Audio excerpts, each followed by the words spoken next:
I've had 3 concussions in my life, and none of them because of sports. Just living life, man, you know? Stuff happens to your head. What are you gonna do? One was in high school. I got pushed into a wall head first, and it took them 3 class periods to figure out I had a concussion. That's how much I was bringing to the table.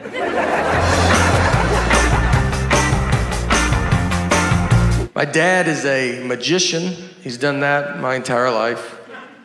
He was a clown at the very beginning, just in case you're like, how do you get into something like that? He goes clown and magic. There's 2 steps. You can take them in either order.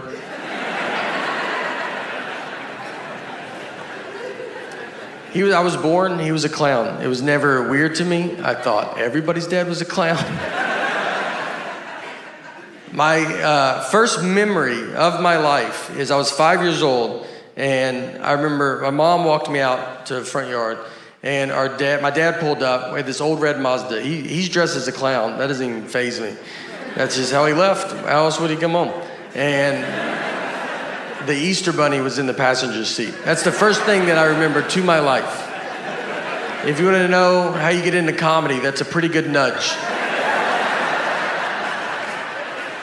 And I remember it didn't fit, the Easter Bunny head didn't fit in the car, like he couldn't sit normal, so his head was bent to the side. And I remember he had his seatbelt on, and he's just like, and I was like, I like to think about all the other people that saw that, just in the car next to him, just at a red light. You're like, I didn't even know they hung out like that. I do 0 working out. Not even, I mean, it's not like you're like, whoa, wow. Like it's like, yeah, we figured that. Every hotel I go to, I ask if they have a gym. I don't even have clothes that I can work out in. There's no way. I'm like, is it 24 hours? I was going to start tonight at midnight. So I was wondering if that's... What I've learned, what's easier than working out is just tell people that you used to weigh 300 pounds. That's a lot. They don't know, you know? So I've never weighed 300 pounds, but I look pretty amazing for a guy that used to weigh 300 pounds. You're like, yeah, I got tired of being tired, all right, you know? Today's my cheat day, obviously, but normally I'm pretty strict. So me and my buddy, we rented a car. He's driving.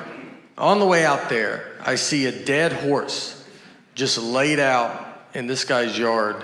And I've never seen that before. And I was like, man, I bet you don't think about that when you buy a horse, it dying. You know, what do? That's a huge thing, dying in your yard.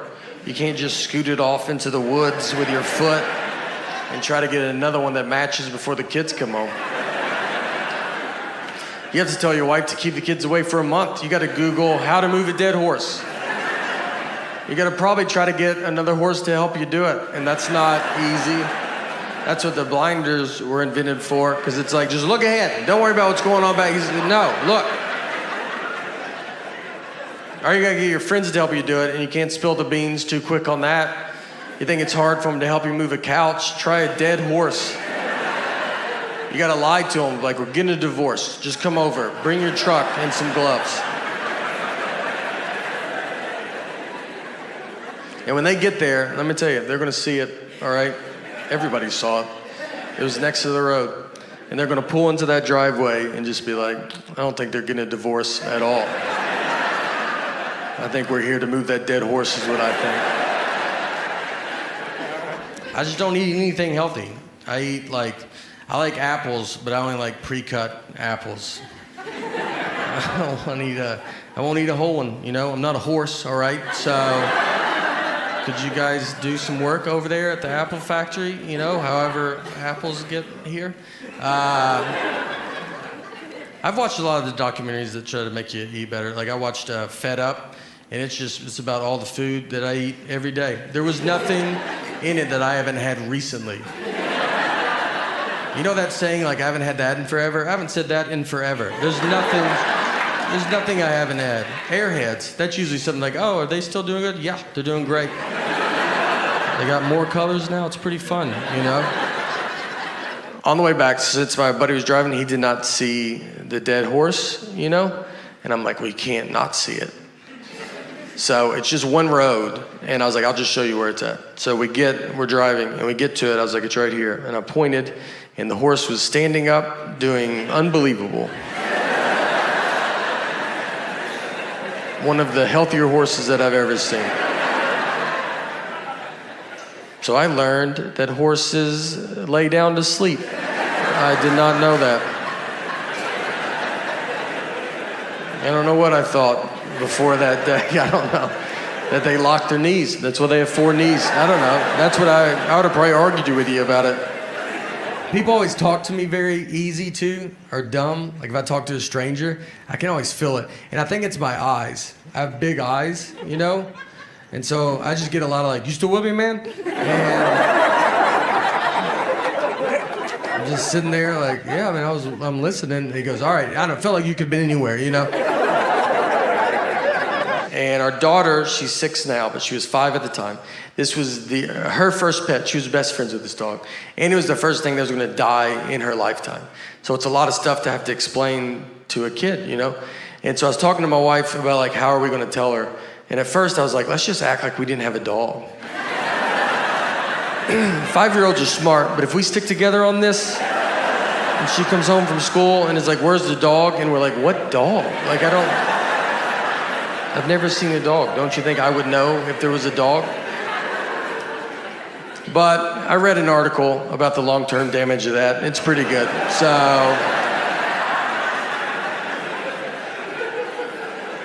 I was just honest with her. And I set her down. I said, look, Annie's very sick and she's older and she's going to die soon. This happens, so just love her as much as you can right now. And she took it as good as a 5-year-old can take it. So the next day, I kind of told her again, you got to tell kids over and over again. I kind of kept telling her. I didn't want this to be a surprise.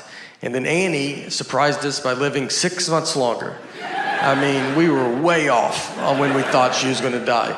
But I already started telling my daughter I didn't want to stop and then have to start it again. So I just kept it up for 6 months. Every day I was like, she'll die. All right, she will die. She will die, I will die, your mom's dead. I went into one I was trying to buy a hammock. So I go in, I go back to where I imagine hammocks live. And I went up to this guy and I was like, hey man, do you guys sell hammocks? And he was like, what's a hammock? And it threw me off enough that I was like, am I saying it wrong? I was like, I think I'm saying it wrong, because you know what it is. And I was like, is it hammock with a T? Does that sound right? Like, do you guys sell hammocks? And he was like, we're out of hammocks. We're out of them. It's hammock season. And I left, went to my car, Googled where to buy a hammock. And Google was like, do you mean hammock? I was like, I sure do, Google. Where were you at during all of this? The other embarrassing part of that is, so it happened, and then I called like a comic buddy of mine to tell him the story. And I was like, this is funny, right? But then I asked him, I was like, hey, do you think if I tell people I was buying a hammock, is that gonna come off like I'm bragging? Like, for some reason, in my head, that's just like a wealthy purchase. Like, that's a hammock at Walmart, like an audience would be like, whoa, all right, I didn't know we were just hearing about how good you're doing. Man, what's it like to have 2 trees that close together? I got a reversible jacket at home, and I have 2 of them because I didn't know it was reversible. Bought them at the same time. Tried them both on, separately. Liked the black one, thought might as well get the blue one too.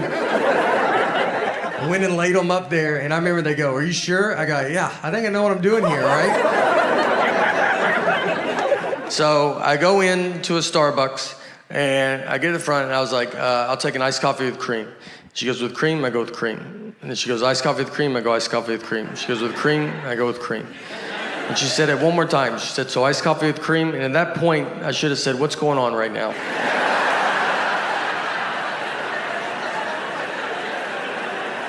Where are you at in your head? Because I feel like we're in 2 different places. But I was nervous, and there was people behind me, and I was like, cream or no cream? Honestly, I'll give you $20 if you let me leave right now.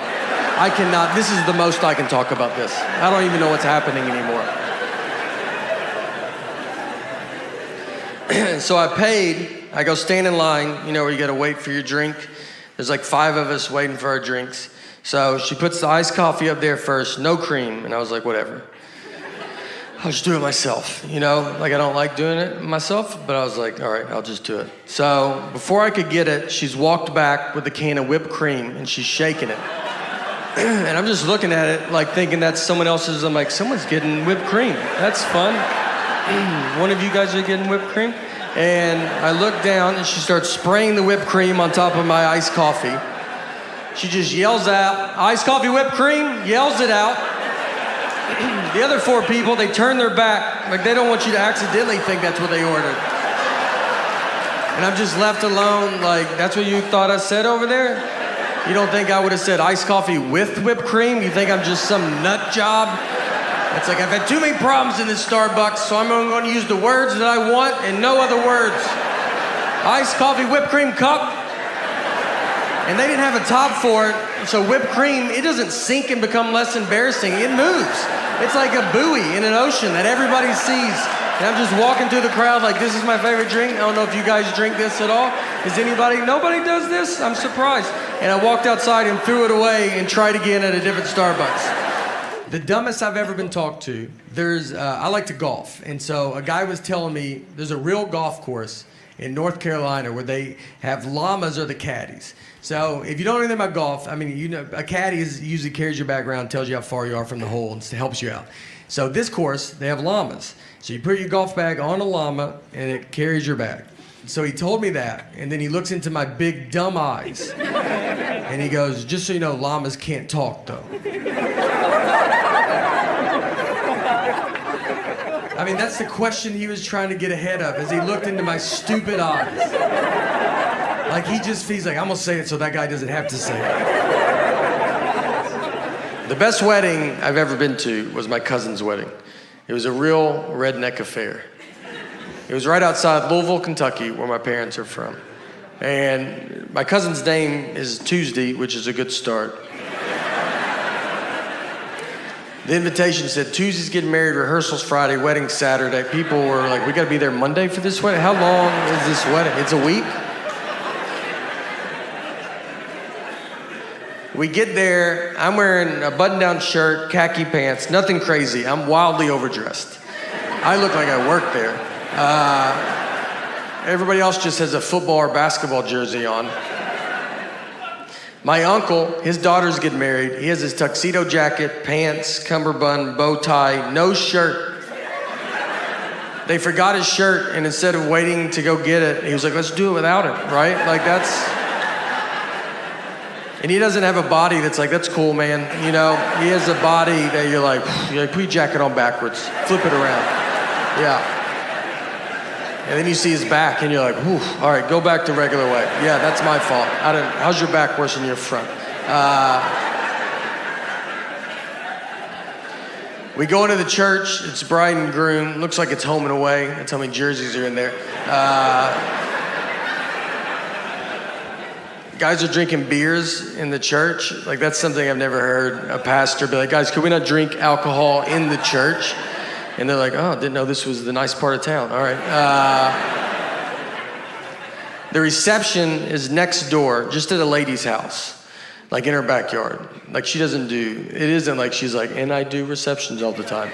We were her one and only reception. So we walk over. They took a horse and buggy. The horse was the oldest horse I've ever seen. I thought it was a donkey. I thought they got a deal on a donkey. And the guy was like, this horse was in the Kentucky Derby. Like, the first one that they did? Is that Secretariat's father? How old is this horse, man? You know they lay down, right?